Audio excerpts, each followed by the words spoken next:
वहाँ जो एप्लीकेशंस के थ्रू रिश्ते हो रहे थे या हो रहे हैं वो कितने ऑथेंटिक हैं, और जो आपके थ्रू आके लोग अप्रोच आपको कर रहे थे उनमें क्या डिफरेंस देखा आपने, और लोगों ने ज़्यादा क्या प्रेफरेंस क्या है उनकी आपके थ्रू या फिर किसी एप्लीकेशन के थ्रू? देखिए, एप्लीकेशंस की बेसिकली मार्केटिंग बहुत है। पीपल थिंक के उधर सब ऑथेंटिक लोग हैं, वेयरएज़ बाद में उनको पता चलता है कि सब फेक है। Mostly married men are there applications पर। यस, इट्स और बेसिकली कोई चेक एंड बैलेंस नहीं है कोई कि ये check कोई and balance नहीं है। सही बंदा बैठा है या सही बंदी बैठी है? नोबडी इज नहीं। Accountable there. आप अपनी प्रोफाइल अपलोड करते हैं, आपने जो अपनी मर्जी से उसमें डालना है आप डालें, कोई अकाउंटेबिलिटी नहीं है, कोई चेक एंड बैलेंस नहीं है। बेसिकली वो शादी से ज़्यादा जो है वो डेटिंग ऐप है। तो मैं मेरे ख्याल में जो है आप 1-on-1 बेसिस पे जिसके आप पास जा रही हैं, बात कर रही हैं, किसी को आप कांटेक्ट कर सकती हैं कि आप इनकी डिटेल्स दें, इनसे बात करें, इन्हें देखें। जो मिडिल पर्सन होता है अब ऑब्वियसली वो अकाउंटेबल तो है, बिल्कुल, उसे आप पता दोनों तो है। फैमिलीज को जानते हैं तभी आप हाँ, उनको और मिला आप जो रहे हैं। मैच कर रहे हैं तो ऑब्वियसली आप एक साइड को भी जानते हैं, दूसरे साइड को भी जानते हैं, उनके क्रेडेंशियल्स देख के आप मैच कर रहे होते हैं। तो ऑब्वियसली एक दिमाग में तो आपको होता है ना कि एक बंदा है बीच में जिसको आप बात कर सकते हैं कि अब ये बात हो गई है, ये बात गलत हो गई है। ऐप्स में आप किससे बात करेंगे? एआई से। बिल्कुल ऐसा ही है, लेकिन ये कितना मुश्किल हो जाता होगा इस तरह से उस रिश्ते की या उस सामने वाले की ऑथेंटिसिटी चेक करना। मैं आपसे जानना चाहूँगी मिसेस खान कि ये देखें आपके पास भी बहुत सारे रिश्ते आ रहे हैं ना, वो तो चलें अब एप्लीकेशंस की उसकी बात कर रही हैं, लेकिन एक कोई रिश्ता आपके पास आता है, कोई खातून अपने बेटे का रिश्ता या अपनी बेटी का रिश्ता लेके आती हैं, आप कैसे चेक करती हैं कि फैमिली बैकग्राउंड क्या है, कितना ऑथेंटिक है, या सिर्फ मेरा टाइम पास करने के लिए आ रहे हैं, या ऐसे ही आपको पता है ना आजकल तो जो पाकिस्तान के हालात हैं, आप कैसे आइडेंटिफाई करती हैं रिश्ता ऑथेंटिक है और उसको मैं आगे कर सकती हूँ? देखें बेटा, अब बात यहाँ पे ये है, हमारे पास 1-to-1 लोग आते हैं, उनकी मदर्स आती हैं sometimes and mostly they are coming with their sons. मैं उनको ये कहती हूँ आप बेटे के साथ आए। माँ के साथ साथ हम बेटे का भी इंटरव्यू लेते हैं।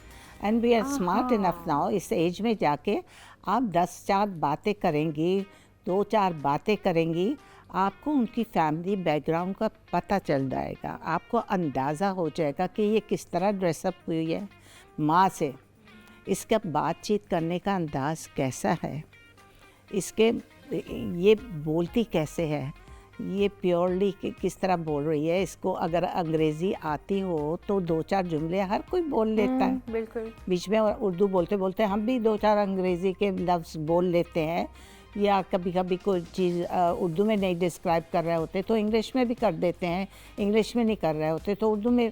तो हम उनके बातचीत से, उनके पहनने ओढ़ने से, उनके स्टाइल से और उनके पहनावे से भी हम अंदाज़ा कर लेते हैं कि इसका पहनना ओढ़ना कैसा है, बातचीत कैसी है, रख रखाव। तो आप जाके फैमिली बैकग्राउंड खुद चेक करती हैं घर में कि कहाँ पर हैं वो लोग? नो, मैं बच्चे से भी बात करती हूँ, मदर से भी बात करती हूँ, तो मैं अंदाज़ा लगा लेती हूँ कि इसकी माँ किस तरह की होगी अपनी जवानी में। लेकिन मिसेस खान आप देखें, अगर कोई आपके सामने आके एक से एक ड्रामा लोग मौजूद हैं, मैं एक बात बताऊं, प्रिटेंड मैं कर रही हूँ कि जैसे कि मैं बहुत आला फैमिली बैकग्राउंड से हूँ, मैं किराए की गाड़ी लेकर आ जाऊँ और आपको मैं बहुत वेल ड्रेस्ड अपने आप को दिखाऊं, वेल ड्रेस्ड भी हो, लेकिन और मेरा पीछे से कुछ चोरी चकारी का बैकग्राउंड है, तो फिर कैसे आप वो करेंगी? आपकी बातचीत से और आपके अंदाज से हम तो डिस्कवर कर लेते हैं, हमें तो पता, हमें पता चल जाता है प्रिटेंड कर रहे हैं कि ये प्रिटेंड नकली अमीर हैं।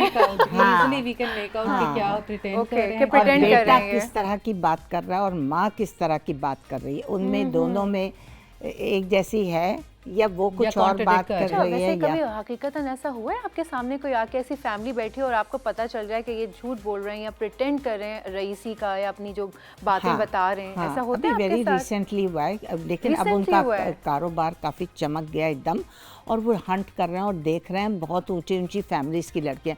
जब वो औरत आई, मैंने उसको बुलाया, तो वो जब फादर और बेटा आए तो उनके बड़े हाई एक्सपेक्टेशंस थी और बहुत हाई होप्स थी कि नहीं मेरी बीवी वहाँ नहीं जाएगी, फेडरल एरिया में गुलिस्तान जौहर के चले कोठी बंगलों वाली दिखा दें, मतलब या डिफेंस की एरियाज के ऊपर भी ऐसा होता है कि गुलिस्तान जौहर की लड़की देखने नहीं जाएंगे। Don't tell me, like seriously, area buffer zone ये वो उन्होंने सब कटवा दी लड़कियां।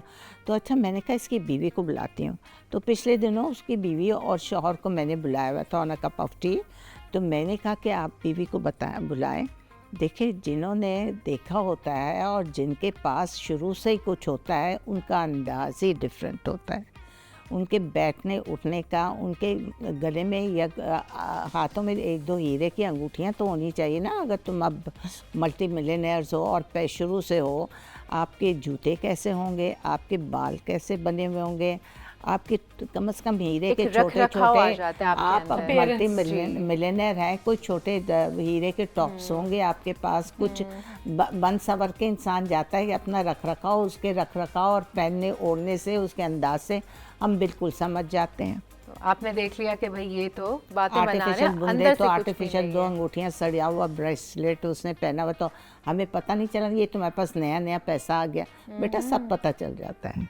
और आप बात कर रही, फिर थोड़ा सा बैकग्राउंड से खुद ही खुद फिर एकदम वो पलट जाती थी अपनी बातों से। अपनी ही बात है, क्योंकि सच नहीं था ना, तो याद नहीं रहता जब नहीं आप कि बात कर झूठ रहे याद नहीं हो। होता। झूठ, वही ना।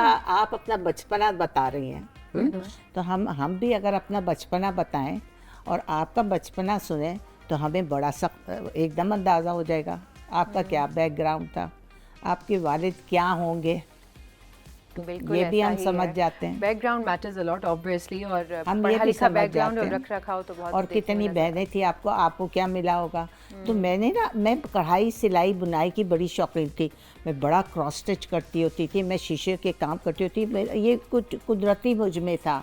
तो मेरी 4-5 चीज़ें अभी भी ऐसे ही पड़ी हुई थी। तो मैंने कहा वो ज़रा लाओ, तो क्या ये आपकी जहेज़ की? मैंने कहा जी। तो वो मैंने, हमारे ज़माने में क्रॉस स्टिच वगैरह बड़ा होता था, क्रोशे का काम बड़ा होता था। तो उसने जब देखा कि ये मेरे ट्रे कवर्स, और उस ज़माने में पेपर नैपकिन्स नहीं होते थे, उस ज़माने में हाथ से कढ़े हुए कुछ छोटा सा कोना बना हुआ, और चारों तरफ या 2 साइड्स पे ट्रे कवर्स बने हुए होते थे, सोफ़ा बैग्स बने हुए होते थे। मैंने अपनी चीज़ें उसको दिखाई तो शी वाज स्टन्ड, ये इतनी पुरानी आपकी जैसे। मैंने कहा एक, मेरे पास एक पूरा बक्सा भरा हुआ होता था जिसकी मैंने खुद कढ़ाइयाँ की हुई थी। मैंने कहा मुझे एक पूरा एक बक्सा और मेरी आपने उसको ये कढ़ाइयों सारी का। चीजें बताई।